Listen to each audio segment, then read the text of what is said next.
Et yo les brookies, c'est Altiste Brook, on attaque directement au vif du sujet parce que c'est l'heure de faire un petit bilan de mes lectures d'automne 2023, donc de octobre jusqu'à fin décembre 2023, ce qui conclut du coup aussi cette année de 2023 et c'est vachement triste parce que je n'ai pas vu passer cette année et qu'on a eu pas mal de lectures. On va donc commencer tout simplement avec les mangas que j'ai découverts et que j'ai commencé pendant ce trimestre, donc voilà. On va voir un petit peu tout ce qu'on a eu et ça devrait être pas mal déjà. Mais avant de commencer, n'hésite pas à me dire dans les commentaires quel est le manga que tu as commencé pendant cette période du coup d'octobre à décembre 2023. N'hésite pas aussi à t'abonner et à mettre un petit pouce bleu et nous on attaque tout de suite cette vidéo avec le premier manga.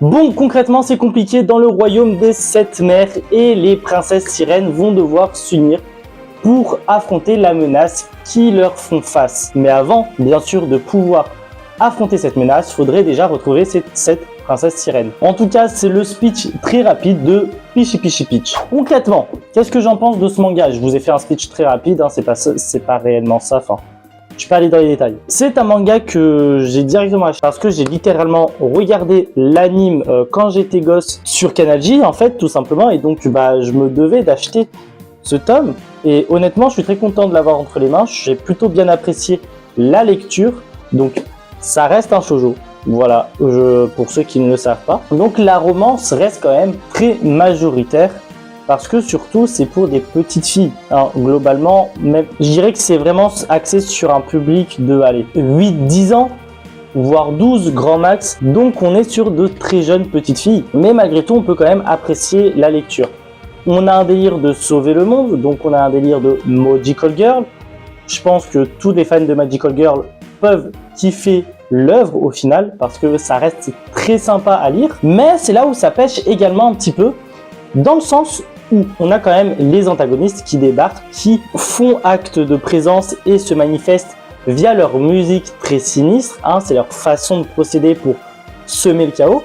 Et du coup, on a nos protagonistes qui, eux, vont répliquer avec des musiques, des chants plutôt joyeux, plutôt gays. Et malheureusement, en fait, dans le manga, c'est très vite expédié. Ça veut dire que du coup, on va avoir le requiem, tu vois, enfin, je le vois comme étant un requiem, des antagonistes face à une réplique des chansons de nos protagonistes, et c'est fini en fait. On n'a rien de plus et on n'a pas cet échange un petit peu de chants dans le manga.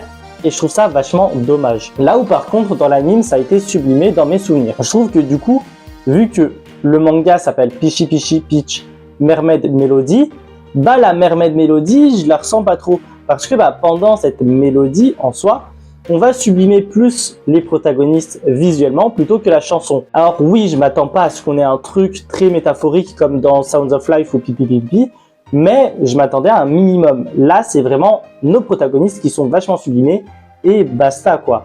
Et ça reste quand même malgré tout dommage. Par contre, encore une fois, c'est une romance qui est assez chill, qui est assez sympa à lire et à découvrir aussi parce que du coup, on va voir les évolutions étape par étape de la relation de Lucy, notre protagoniste, avec Kaito. Jalousie, rapprochement, etc. Enfin voilà, c'est plutôt sympa à suivre. Étant une commère, moi ça me va de suivre l'histoire de certaines relations. Et puis ça reste une tranche de vie assez sympathique à lire, assez chill.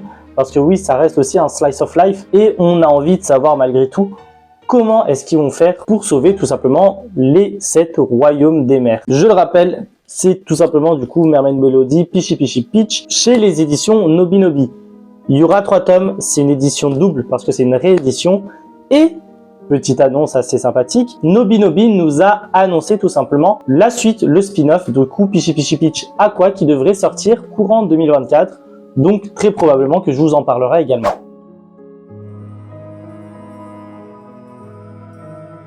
Ok, nouvelle découverte manga français et du coup là ça sera Silence. Alors déjà pour ceux qui ne savent pas, ça c'est une jaquette exclusive à Momi Manga, je vais vous montrer la jaquette principale et en plus de ça, quelques jours après le tournage de cette vidéo, j'aurai une dédicace, donc je vous montrerai la dédicace soit là, enfin bref, vous verrez un petit peu la dédicace du manga.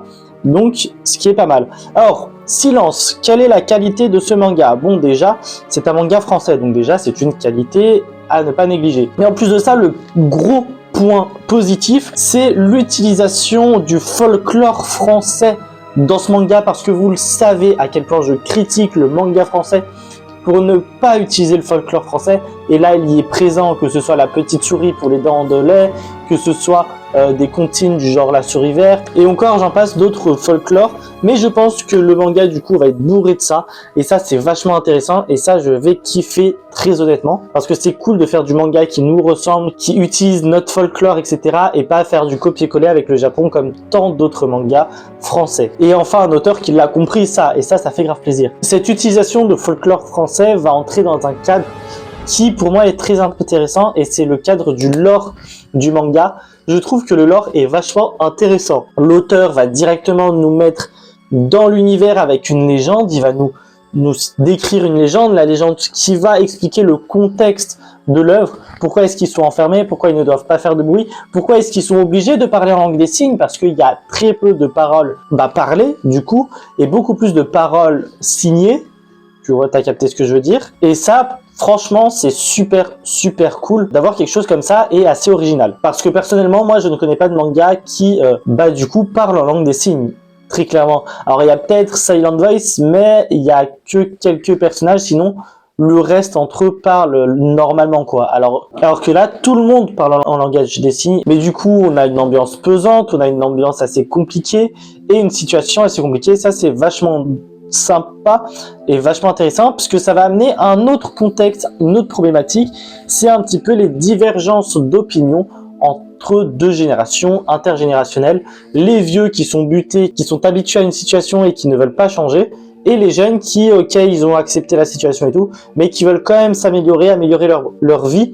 Et ça, c'est vachement intéressant, et c'est un contexte que je trouve qui est réaliste, parce qu'on va pas se mentir, généralement il y a une opposition d'opinion entre les vieux et les jeunes.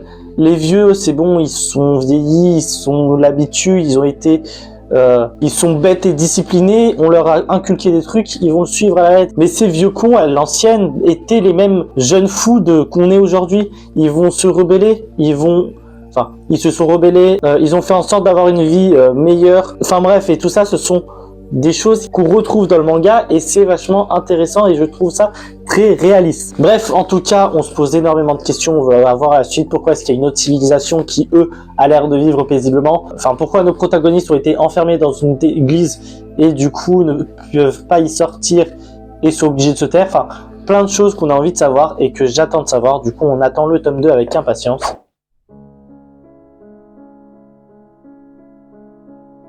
Bon, bien sûr, qui dit Altiste Brook dit forcément et également manga de musique.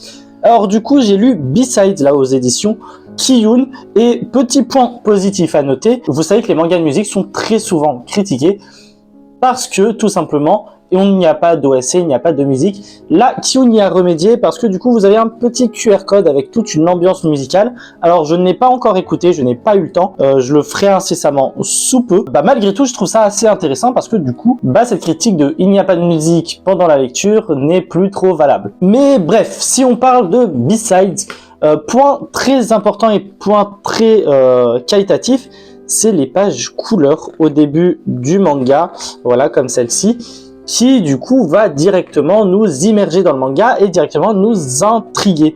Voilà, et ça va justement nous permettre d'être beaucoup plus focus dans le manga, et ça c'est vachement sympa. Bien sûr, du coup, qui dit manga musique, mais de quelle musique est-ce qu'on va parler plus concrètement? Ça va tourner autour du monde de la musique classique. Alors je n'aime pas ce terme-là parce que ce qu'on appelle musique classique regroupe plusieurs mouvements comme le classicisme, comme le baroque, comme le romantisme, etc. Enfin, il y en a plusieurs. Et du coup, j'aime pas cette appellation classique. Mais du coup, on voit un petit peu l'exigence que peut apporter cette musique-là, enfin cette tendance de musique, que ce soit en tant que musicien ou que ce soit du point de vue familial, qui vont mettre beaucoup de pression parce que oui, faut gagner des concours, faut monter le niveau de la famille, faut honorer le prestige de la famille, etc., etc. Et ça, c'est plutôt réaliste. Alors, c'est pas partout pareil, c'est pas comme ça pour toutes les familles, mais c'est un préjugé qui dure. Et en tout cas, pour l'exigence de la musique classique, ce préjugé est bien réel. Bon, pour un point de vue musical, on sent tout le poids de la musique, toute la tension de la musique, etc. Et ça, franchement, c'est cool. Petit point super sympa à noter, c'est un petit peu petit fil sonore qu'on voit de case en case et qui va justement nous permettre de guider notre lecture, de nous guider sur la planche et du coup de ne pas se perdre. Parce que vous savez, généralement, dans les mangas de musique, on a un petit peu plein de choses de partout, de tous les côtés, etc. Et notre œil ne sait pas où se fixer précisément. Là, on y remédie et franchement, c'est grave intéressant et plutôt pratique. On va pas se mentir. Bon, en plus de ça, faut aimer tout ce qui est réincarnation parce que, en gros, Beethoven s'est suicidé, voilà, s'est réincarné dans l'âme de notre protagoniste. Du coup, on a un parallélisme qui est fait entre le protagoniste et Beethoven, dont la musique qu'ils écrivent tous les deux, enfin que du coup, Beethoven a écrit avant sa mort, parce que oui, Beethoven est un compositeur et notre protagoniste également. Du coup, on va réécrire une musique très similaire et on a un petit parallélisme qui est fait comme ça et c'est intéressant. Maintenant, faut aimer tout ce qui est réincarnation. Alors, on n'est pas dans un isekai, hein, je le reprécise, mais faut aimer tout ce qui est réincarnation, etc. Et ça, c'est un petit peu chacun ses goûts et ses couleurs. Voilà. Par contre, on a réécrit un petit peu l'histoire de Beethoven parce que le Beethoven que nous connaissons est connu, tu vois. Dans l'œuvre, non, il n'est pas assez connu. Il n'a pas réalisé de grandes œuvres, n'est pas réputé et est mort bien avant qu'il soit connu. Contrairement à notre Beethoven qui aujourd'hui est implanté, qui aujourd'hui est super connu, qui tout le monde connaît Beethoven. Si tu ne connais pas Beethoven, c'est que tu vis dans une grotte, on va pas se mentir. Tout comme tout le monde connaît Mozart, tout comme tout le monde connaît Bach, etc. Là, dans le manga, Beethoven n'est absolument pas connu, personne ne le connaît. Et du coup, ça donne quelque chose que je sais pas, j'attends de voir ce que ça va donner. Mais globalement, le manga est sympa à lire, mais sans plus. C'est pas une grosse masterclass, c'est pas nul, tu vois, c'est bien, c'est vraiment cool, mais sans plus. Voilà.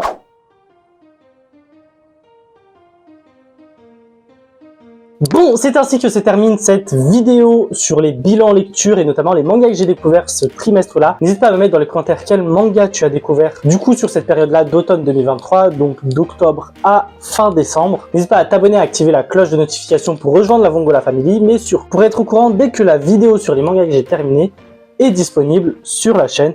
N'hésite pas à partager la vidéo parce que c'est ce qui m'aiderait beaucoup à développer ma visibilité sur YouTube. Et en parlant de ça, n'hésite pas à aller voir mes réseaux sociaux dans la description, donc 2 liens Tipeee pour pouvoir m'aider financièrement. Le premier pour une display de cartes Pokémon, la deuxième pour tout simplement me donner un peu d'argent, voilà, en contrepartie avec des exclusivités, les plannings en avance, etc. Bref, pas mal de choses en avant-première. Dans tous les cas, nous on se retrouve très bientôt. Bref, à la plus les broquistes.